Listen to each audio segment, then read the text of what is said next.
नमः शिवाभ्यां नवयौवनाभ्यां परस्पराष्टिष्टवपुर्धराभ्यां नगेन्द्रकन्या वृषकेतनाभ्यां नमो नमः शङ्करपार्वतीभ्यां। शिवाय गुरवे नमः। माघकृष्णचतुर्दश्यां पूजार्थं च जगद्गुरोः दुर्लभं सर्वदेवानां एकबिल्वं शिवार्पणं। माघकृष्णचतुर्दशी అనగా మహాశివరాత్రి నాడు ఎవరైతే ఆ పరమేశ్వరుడికి అభిషేకము పూజాది కార్యక్రమాలు చేస్తారో వారికి ఆ పరమేశ్వరుడి అనుగ్రహం సంపూర్ణంగా లభిస్తుందని చెప్పి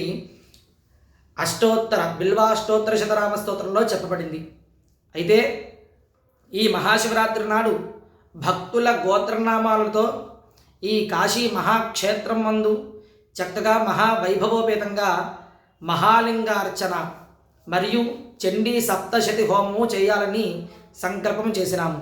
ఇక్కడ మహాలింగార్చన యొక్క విశేషం ఏమిటనగా శివరహస్య ప్రోక్త కైలాసయంత్ర ప్రస్తారేణ అంటే శివుని యొక్క రహస్యాల్లో కైలాసంలో ఉండేటటువంటి ప్రస్థానం చుట్టూ ప్రమథ గణాలతో కూడుకున్నటువంటి ఆ పరమేశ్వరుడు ఏ రకంగా ఉంటాడు అనేది ఈ మహాలింగార్చనలో చెప్పబడింది.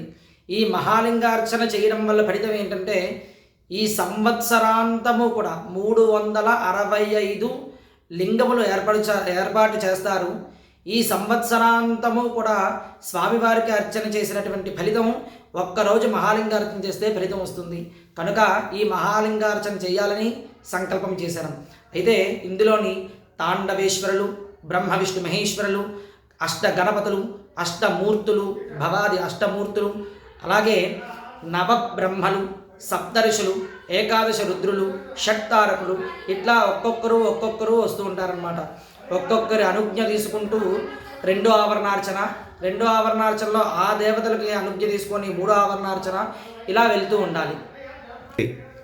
ఇలా ఏకాదశ ఆవరణార్చన చేసుకొని తర్వాత స్వామివారికి ఏకాదశ రుద్రాభిషేకం చేసుకుందామని ఇక్కడ సంకల్పం చేసినాము.